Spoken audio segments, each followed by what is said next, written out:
زندگی یہ نہیں ہے کسی کے لیے، زندگی ہے نبی کی، نبی کے لیے۔ علی النبی یا ایہا الذین آمنوا صلوا علیہ وسلموا تسلیما۔ اللہم صل علی سیدنا شفیعنا حبیبنا مولانا محمد معدن الجود والکرم، منبع العلم والحلم والحکم وآلہ وصحبہ وبارک وسلم صلاۃ و سلاما علیک یا رسول اللہ صلی اللہ تعالی علیہ وسلم۔ آج بحمد اللہ تعالی درس حدیث کی ہفتہ واری محفل میں شریک ہونے کی سعادت حاصل کر رہے ہیں۔ اللہ عز و جل اس محفل پاک کو ہم سب کی بخشش کا سامان بنائے، ہم سب کو علم دین کی برکتیں عطا فرمائے۔ کتاب الصلاۃ، باب القراءۃ فی الصلاۃ، مشکوٰۃ المصابیح سے آج حدیث نمبر 828 انشاءاللہ عز و جل آپ کے سامنے پیش کی جائے گی، اور یہ حدیث پاک بھی نماز کے حوالے سے ہے۔ اس حدیث پاک کی تشریح و توضیح میں انشاءاللہ آپ کو بہت سی ایسی باتیں معلوم ہوں گی جو شاید آپ کو معلوم نہ ہو، اس لیے بغور سماعت کرنے کی کوشش کریں۔ یہ حدیث پاک حضرت ابو قتادہ رضی اللہ تبارک و تعالیٰ عنہ سے مروی ہے، اور دیگر کئی صحابہ کرام سے بھی اس حدیث پاک کو روایت کیا گیا ہے۔ حضور علیہ السلام نے چونکہ صحابہ کرام سے فرمایا تھا صلو کما رأیتمونی اصلی، تم لوگ اس طرح نماز پڑھو جس طرح مجھے نماز پڑھتے ہوئے دیکھو، تو صحابہ کرام نے حضور کی نماز دیکھی بھی، سیکھی بھی، اور انہوں نے باقاعدہ نقل فرمائی تاکہ قیامت تک آنے والے مسلمان جان سکیں کہ آقا کریم صلی اللہ علیہ وسلم کس انداز سے نماز ادا فرمایا کرتے تھے۔ اسی سلسلے کی ایک کڑی یہ حدیث پاک بھی ہے جو متفق علیہ ہے، بخاری شریف کے اندر بھی ہے اور مسلم شریف کے اندر بھی یہ حدیث پاک ہے۔ یہاں طلبہ بھی بیٹھے ہیں، شاید طلبہ کو بھی آج آنے والے بہت سے مسائل معلوم نہ ہوں، تو بغور سماعت کرنے کی کوشش کریں تاکہ وہ بھی کسی کو مسئلہ بیان کر سکیں۔ حضرت ابو قتادہ فرماتے ہیں کان النبی صلی اللہ تعالی علیہ وسلم یقرأ فی الظہر فی الاولیین بام الکتاب وسورتین، وفی الرکعتین الاخریین بام الکتاب، ویسمعن الآیۃ احیانا، ویطول فی الرکعۃ الاولی ما لا یطیل فی الرکعۃ الثانیہ، وہکذا فی العصر وہکذا فی الصبح، متفق علیہ۔ یہ میں نے پوری روایت صحابی رسول حضرت ابو قتادہ کے الفاظ یہاں جو مذکور ہیں ہم نے آپ کے سامنے پیش کیے ہیں۔ اب آپ حدیث پاک کا ترجمہ سماعت فرمائیں۔ حضرت ابو قتادہ جن کو بارہا آقا کریم صلی اللہ علیہ وسلم کی پیچھے اقتداء میں نماز پڑھنے کی سعادت ملی، یہ آقا کریم صلی اللہ علیہ وسلم کی نماز کی قرات کے حوالے سے فرما رہے ہیں کہ حضور صلی اللہ تعالی علیہ وسلم ظہر کی پہلی 2 رکعتوں میں، یعنی فرض 4 رکعت ظہر میں ہیں، ظہر کی فرض نماز کی پہلی 2 رکعتوں میں سورہ فاتحہ کی تلاوت فرماتے تھے، وسورتین، اور دونوں رکعتوں میں سے ہر رکعت میں سورہ فاتحہ کے بعد ایک سورت اور ملا کر پڑھا کرتے تھے، اور پھر رکعتین الاخرین بام الکتاب، اور آخر کی 2 رکعتوں میں صرف سورہ فاتحہ کی تلاوت کیا کرتے تھے۔ دیکھیے، فرض نمازوں میں 2 رکعتوں میں قرات کرنا فرض ہے، اب فجر میں تو دو ہی رکعتیں ہیں، فرض کی بات کر رہا ہوں میں، 2 رکعت نماز فرض ہیں، مغرب میں 3 رکعت نماز فرض ہیں، تو 2 رکعت کے بعد فقط 1 رکعت باقی بچتی ہے، اور ظہر میں، عصر میں اور عشاء میں 4 رکعت نماز فرض ہیں، تو 2 رکعت کے بعد 2 رکعت مزید باقی بچتی ہیں۔ مسئلہ یہ ہے کہ فرض کی پہلی 2 رکعتوں میں قرات کرنا فرض ہے۔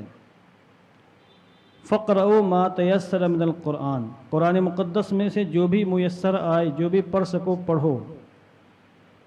پھر اس میں سورۃ الفاتحہ، بالخصوص سورہ فاتحہ کی تلاوت یہ واجب ہے۔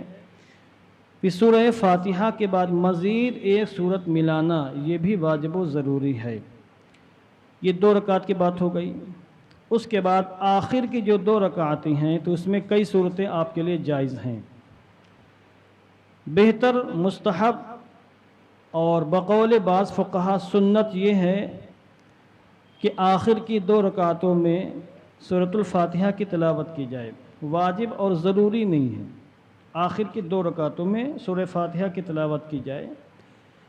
ایک طریقہ یہ ہے، اور یہ بھی جائز ہے کہ نماز پڑھنے والا خاموش رہے، اگر امام ہے تو خاموش رہے، پیچھے مقتدی تو بہرحال خاموش رہے نہیں رہنا ہے، اگر کوئی تنہا نماز پڑھ رہا ہے تب بھی وہ آخر کی 2 رکعتوں میں خاموش رہ سکتا ہے، تسبیحات بھی پڑھ سکتا ہے، سبحان اللہ سبحان اللہ سبحان اللہ، تسبیحات بھی پڑھ سکتا ہے وہ، اور سورۃ الفاتحہ کے ساتھ سورت ملانا چاہے تو یہ ملانا بھی جائز ہے۔ آقا کریم صلی اللہ تعالی علیہ وسلم سے سورۃ الفاتحہ، تنہا سورہ فاتحہ پڑھنا بھی ثابت ہے، یعنی آخر کی 2 رکعتوں میں صرف سورہ فاتحہ پڑھنا بھی ثابت ہے، اور سورہ فاتحہ کے ساتھ سورت ملانا بھی ثابت ہے، اگرچہ نہ سورہ فاتحہ پڑھنا واجب ہے نہ سورت ملانا واجب ہے، مگر دونوں طرح کی روایتیں ابھی اگلی روایت میں انشاءاللہ آپ کے سامنے پیش کی جائے گی، اس میں باتیں آئیں گی کہ آقا کریم نے باقاعدہ سورت پڑھی۔ تو پہلی 2 رکعتوں میں مطلقاً قرآن مقدس کی تلاوت کرنا فرض ہے، اور اسپیشل طور پر سورہ فاتحہ پڑھنا اور اس کے ساتھ ایک سورت اور ملانا یہ واجب و ضروری ہے۔ سمجھ گئے بات؟ تو اسی کو حضرت ابو قتادہ نے یہاں روایت کیا ہے کہ آقا کریم صلی اللہ تعالی وسلم کی نماز کیسی تھی۔ اب دیکھیے ظہر میں، یہاں ظہر کی نماز کی بات ہے، اب سوال یہ پیدا ہوا کہ ان کو معلوم کیسے پڑا کہ حضور قرات کر رہے ہیں، اور بعض روایتوں میں ابھی آگے روایتیں آ رہی ہیں یہ بھی بتایا کہ کیا کیا پڑھا حضور نے، ظہر کی نماز میں کیا پڑھتے تھے، عصر کی نماز میں کون سی صورت تلاوت کرتے تھے۔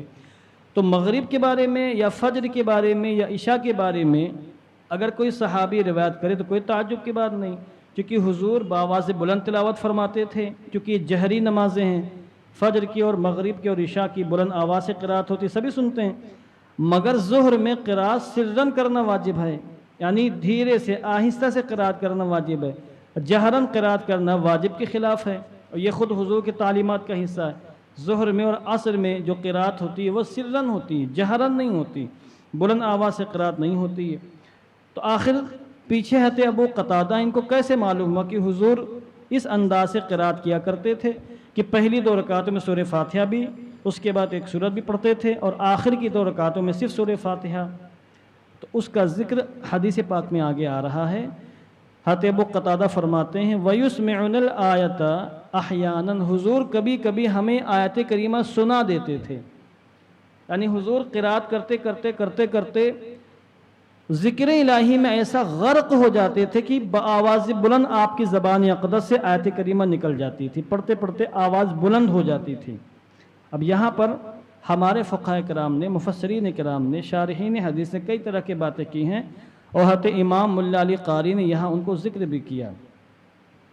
تو ایک تو یہ کہ حضور استغراق کی کیفیت میں آ جاتے اور بلند آواز سے قرات فرما دیتے، اور ایک یہ کہ حضور اس لیے کبھی کبھی بلند آواز سے قرات، ظہر کی نماز ہے اور بلند آواز سے 1-2 آیت آپ پڑھ دیتے تھے تاکہ صحابہ کو معلوم ہو جائے کہ قرات ہو رہی ہے، میں خاموش نہیں کھڑا ہوں، کیونکہ ابتدائی مرحلہ تھا اور مسلمانوں کو نماز کے مسائل سکھانا مقصود تھا، اور حضور معلم کائنات بن کر تشریف لائے تھے، تو آپ نے تعلیم امت کے لیے، امت کو بتانے کے لیے کہ فرض نماز میں امام قرات کرتا ہے، سورہ فاتحہ کی بھی قرات کرتا ہے، اور سورہ فاتحہ کے ساتھ ایک سورت اور ملاتا ہے، اس لیے آپ کبھی کبھی سورہ فاتحہ کی چند آیتیں اور سورت مبارکہ جو بانے پڑھی جاتی ہے اس میں بھی چند آیتیں آپ بلند آواز سے پڑھ دیتے تھے تاکہ صحابہ کرام سنیں اور روایت کریں، اور بعد میں آنے والے ہم جیسے لوگوں کو پتہ چل جائے کہ حضور قرات فرمایا کرتے تھے۔ تو یہ تعلیم امت تھا، امت کو تعلیم دینے کے لیے، اس لیے صحابی نے یہاں اس کی وضاحت کر دی تاکہ یہ نہ ہو کہ ان کو کیسے پتہ چلا۔ اب آپ ایک پوائنٹ کے بعد دیکھیے، حضور نماز کیسے ادا فرمائی؟ نماز حضور کی آنکھوں کی ٹھنڈک ہے، بلا شبہ بے شمار رحمتیں اور برکتیں ملتی ہیں نماز پڑھنے سے، اور قرآن مقدس میں خود اللہ عز و جل نے نماز کی شان یہ بیان فرمائی کہ نماز بے حیائی کی باتوں سے روکتی ہے، غلط کاموں سے روکتی ہے۔ ان الصلاۃ تنہی عن الفحشاء والمنکر، بے حیائی اور غلط باتوں سے نماز نمازی کو روک دیتی ہے، مگر شرط یہی کہ نماز کو نماز کے ڈھنگ سے پڑھا جائے۔ اب کوئی کہے میں تو 20 سال سے نماز پڑھ رہا ہوں، میرے اندر جو خامیاں کمیاں ہیں وہ تو ختم نہیں ہو رہی ہیں، تو ان سے کہا جب بیٹھیے اور نماز کا طریقہ بتائیے ہم کو، کس انداز سے آپ 20 سالوں سے نماز پڑھ رہے ہیں۔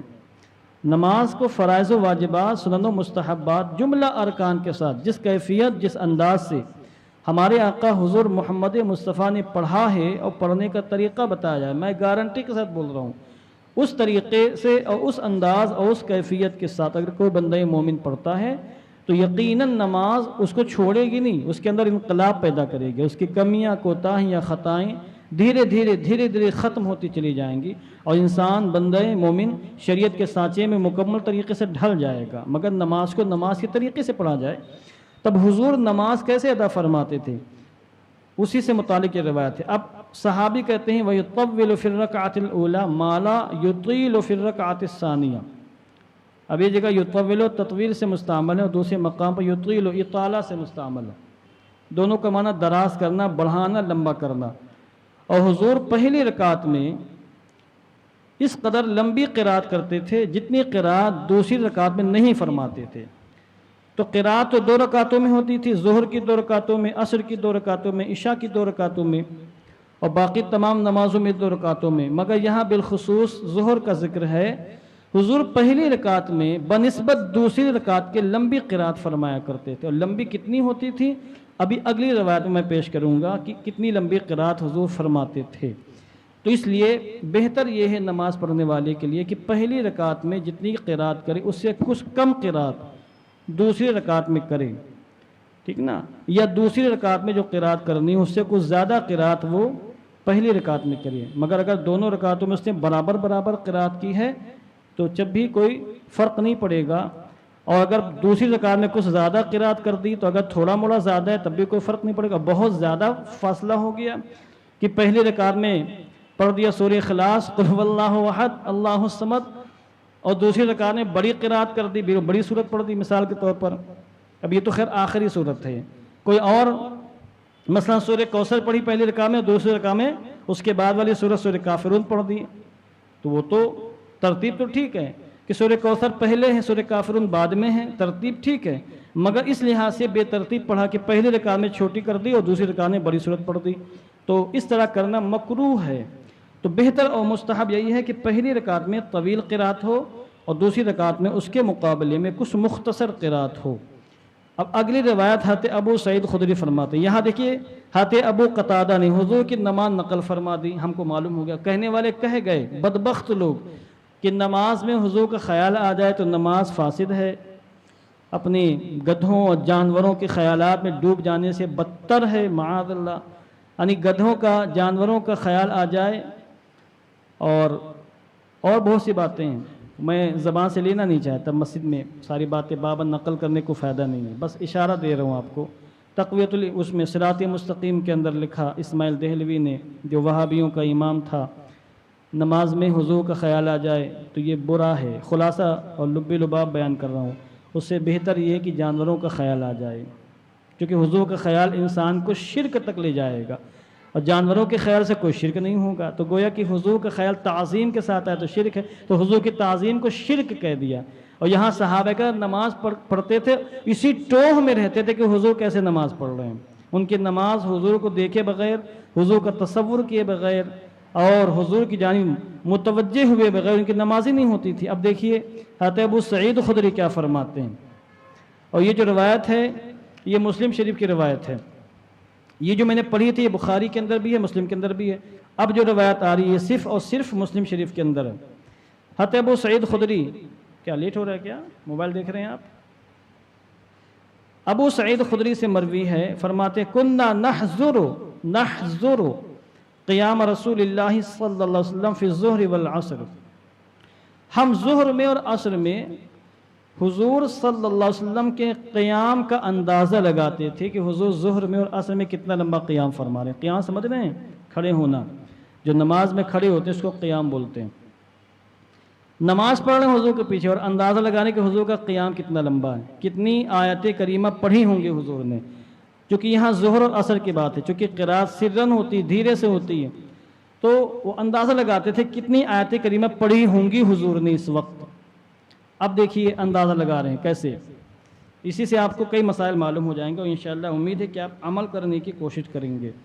اب کہتے ہیں فَحَذَرْنَا قِيَامَهُ فِي الرَّكْعَتَيْنِ الْأُولَيَيْنِ مِنَ الظُّهْرِ قَدْرَ قِرَاءَةِ الف لام میم تنزیل السجدہ، تو ہم نے ظہر کی پہلی 2 رکعتوں میں یہ اندازہ لگایا، میں آسان ترجمہ کر رہا ہوں کہ ہم نے ظہر کی پہلی 2 رکعتوں میں یہ اندازہ لگا کہ حضور نے سورہ سجدہ کی قرات کے برابر قیام کیا، سورہ سجدہ کی قرات کے برابر قیام کیا۔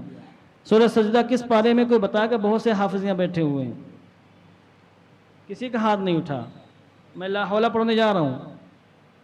سورہ سجدہ کس پارے میں ہے؟ 21ویں پارے میں ہے، الف لام میم تنزیل الکتاب لا ریب فیہ من رب العالمین۔ یہ سورہ سجدہ کتنی آیت کریمہ ہے سورہ سجدہ میں، کوئی بتا سکتا ہے ہم کو؟ لا حول پڑھنے جا رہا ہوں، جلدی بتائیے۔ استغفر اللہ، کیسے حفظ کرتے ہیں آپ لوگ؟ ارے حفظ پڑھا کریں، آنکھیں کھول کر قرآن شریف یاد کیا کریے، کتنے رکوع ہیں، کتنی آیتیں ہیں، کتنے صفحات ہیں، کس پارے میں، موٹی موٹی باتیں تو یاد کرنی چاہیے۔ سورہ سجدہ میں 30 آیت کریمہ ہیں، کتنی آیت کریمہ ہیں؟ 30 آیت کریمہ، اور ایک حامیم سجدہ ہے وہ الگ صورت ہے، اس میں 54 آیت کریمہ ہے، وہ 24ویں پارے میں۔ یہاں پر 21ویں پارے والی سورہ سجدہ کا ذکر ہے، تو کہتے ہیں ہم نے اندازہ لگایا کہ سورہ سجدہ کی تلاوت کے برابر حضور نے قیام فرمایا۔ کس میں؟ ظہر کی پہلی 2 رکعتوں میں، یعنی ہر رکعت میں حضور نے 30 آیت کریمہ پڑھی، ہر رکعت میں 30 آیت کریمہ۔ یہاں اگر میں پڑھ دوں تو آدھے لوگ کم سے کم بے ہوش ہو جائیں گے، مسجد چھوڑ کر بھاگ جائیں گے، گالیاں دیتے ہوئے جائیں گے، دوبارہ مسجد نہیں آئیں گے کہ سبحانی نماز نہیں پڑھنا، توبہ توبہ، امام صاحب بہت لمبی قرات کرتے ہیں۔ اب میں لاکھ سمجھو بھئی حدیث پاک میں آیا ہے، حضور اتنی لمبی قرات فرماتے تھے، یہ حضور کی تعلیمات کا حصہ ہے، نہیں کر سکتے ہم۔ کیوں نہیں کر سکتے ہیں؟ کہ حالات زمانہ کے لحاظ سے مسائل کچھ بدلتے ہیں، اور حضور کی تعلیمات یہ بھی ہے کہ نماز پڑھانے والا سب کا خیال کرے، اس کے پیچھے جو لوگ نماز پڑھ رہے ہیں ان کے حالات، اس کی کیفیت امام کی نظروں میں رہے۔ یہ نہ ہو کہ چند حدیثوں کو دیکھ کر بس پڑھتا چلا جا رہا، باقی پیچھے کو گرے پڑے، بے ہوش ہو، کسی کو چکر آئے، کسی کا آفس چھوٹے، کسی کی ٹرین چھوٹے، کسی کی بس چھوٹے، اس کو کوئی فکر ہی نہ ہو، اور کہے میں تو حدیثوں پر عمل کر رہا ہوں، تو کہا جائے گا بابا وہ حدیثیں بھی تو ہیں جس میں پیچھے والوں کا خیال رکھنے کا حکم دیا گیا ہے۔ تو آج موجودہ حالات میں لوگ مسجد آ رہے ہیں تو اماموں کی ذمہ داری یہ ہے کہ لوگوں کو مسجد آنے دیں، ایسی قرات نہ کریں کہ لوگ مسجد چھوڑ دیں، سوچیں کہ بھئی چلو تھوڑی دیر کی بات ہے، جا کے پڑھ لیتے ہیں، کون بہت لمبا ٹائم، 10 منٹ میں 4 رکعت ہو جاتی ہیں، کوئی مسئلہ نہیں، چلو آفس بند کرو نماز پڑھ لیں۔ اور یہ ہوگا کہ امام صاحب 20 منٹ لگاتے ہیں، 25 منٹ لگاتے ہیں، تو اچھے خاصے نمازی لوگ بھی نماز چھوڑ دیں گے۔ اس لیے میں خصوصی طور پر مختصر قرات کرتا ہوں۔ شروع میں ابتدان جب میں یہاں آیا تو میں کچھ لمبی قرات کرتا تھا، تو اس میں کبھی کبھی ایک رکعت میں 2 صفحات بھی ہو جاتے تھے، 2 صفحے، حالانکہ زیادہ نہیں، مگر لوگوں کو بھاری لگتا تھا۔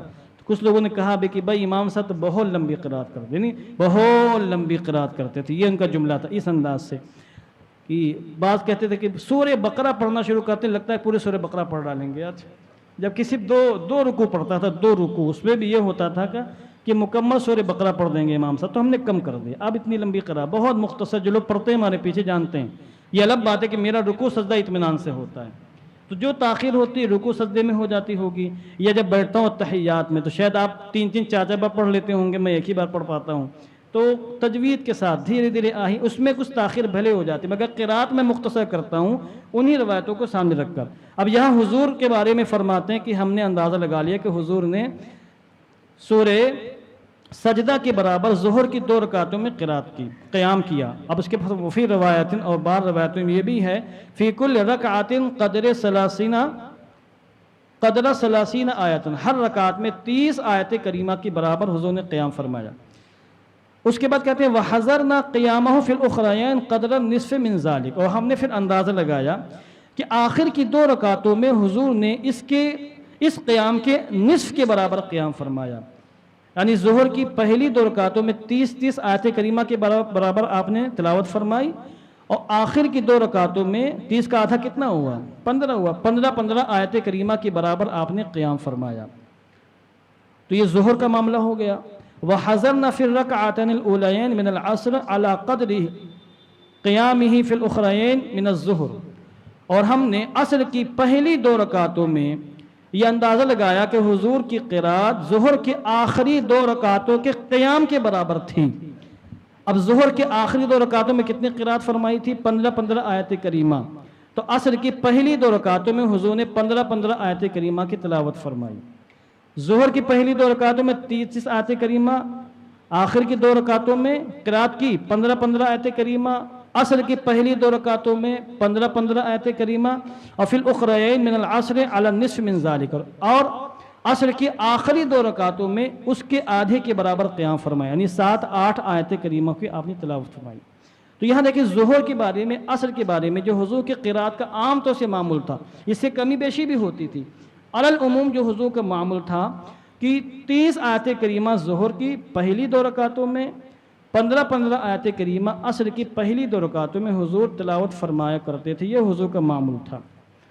اب یہاں پر آپ ایک آخری بات، بس ٹائم زیادہ ہو رہا ہے، آخری بات سماعت فرما لیں۔ قرآن مقدس کی تلاوت جو نماز میں آپ کرتے ہیں اس کا جو مسنون طریقہ ہے کیا ہے؟ قرآن مقدس کی صورتوں کو، چھوٹی صورتوں کو ہمارے فقہا نے تقسیم فرمایا 3 قسموں میں، طوال مفصل، اوساط مفصل اور قصار مفصل۔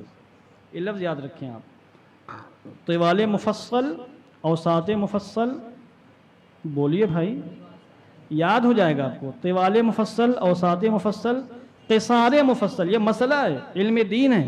آپ جب آپ علم دین سیکھنے بیٹھیں، یہاں میں دھواں تقریر کر کے آپ کو بیوقوف نہیں بنانا چاہتا، چند باتیں آپ کو دینا چاہیں تو یاد رکھیے آپ اس کو، تاکہ آپ اپنے بچوں کو، بھائیوں کو بتائیں۔ قرآن مقدس کی تلاوت کے سلسلے میں جو مسنون طریقہ نماز میں، نماز پڑھتے ہیں تو قرات کا مسنون طریقہ بھی سیکھیں آپ، حضور کا جو طریقہ تھا۔ تو فقہاء کرام نے چھوٹی چھوٹی صورتوں کو 3 حصوں میں تقسیم کیا ہے، کیا؟ طوال مفصل، قصار مفصل، اوساط مفصل۔ 26ویں پارے میں ایک سورت ہے، سورۃ الحجرات، یا ایھا الذین آمنوا لا تقدموا بین یدی اللہ ورسولہ واتقوا اللہ ان اللہ سمیع علیم، یا ایھا الذین آمنوا لا ترفعوا اصواتکم فوق صوت النبی۔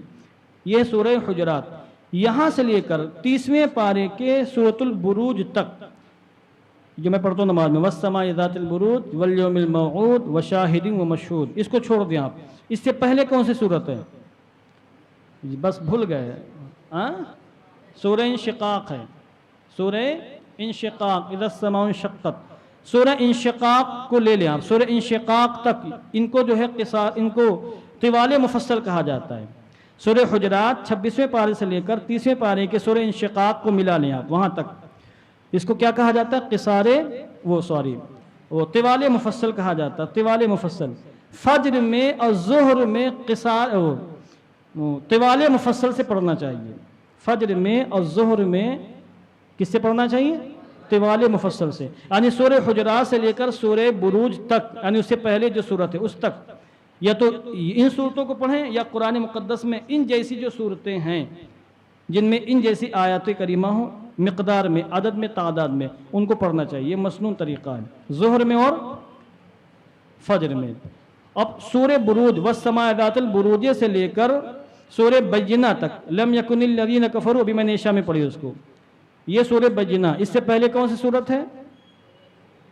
کچھ نہیں یاد ہے آپ لوگوں کو، میں طلبہ سے بول رہا ہوں، طلبہ سے شکایت ہے، کچھ نہیں یاد ہے۔ سورہ بینہ سے پہلے کون سی صورت ہے؟ سورہ قدر ہے، انا انزلناہ فی لیلۃ القدر، یہ سورہ بینہ سے پہلے ہے۔ تو سورہ بروج والسماء ذات البروج سے لے کر سورہ قدر ملا کر یہاں تک جتنی صورتیں ہیں ان کو اوساط مفصل کہا جاتا ہے۔ کیا کہا جاتا ہے؟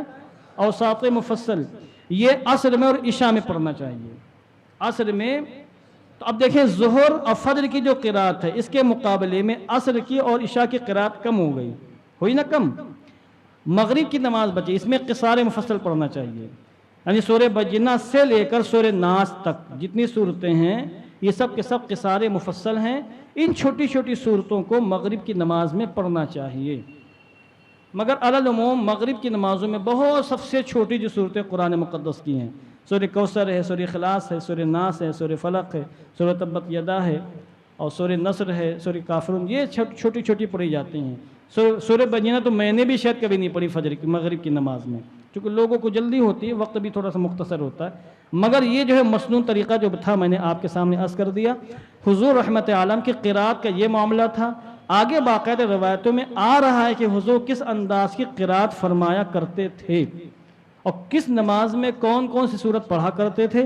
ہمیں چاہیے کہ ہم غلام مصطفیٰ ہیں، ہمیں اگر نماز سے محبت ہے تو ہمارے آقا حضور رحمت عالم نمازوں میں کس قدر تلاوت کا اہتمام فرماتے تھے اور کس نماز میں کون سی صورت پڑھا کرتے تھے، ہمیں اس کو بھی جاننے کی کوشش کرنی چاہیے۔ وآخر دعوانا ان الحمدللہ رب العالمین۔ السلام علیکم ورحمۃ اللہ وبرکاتہ۔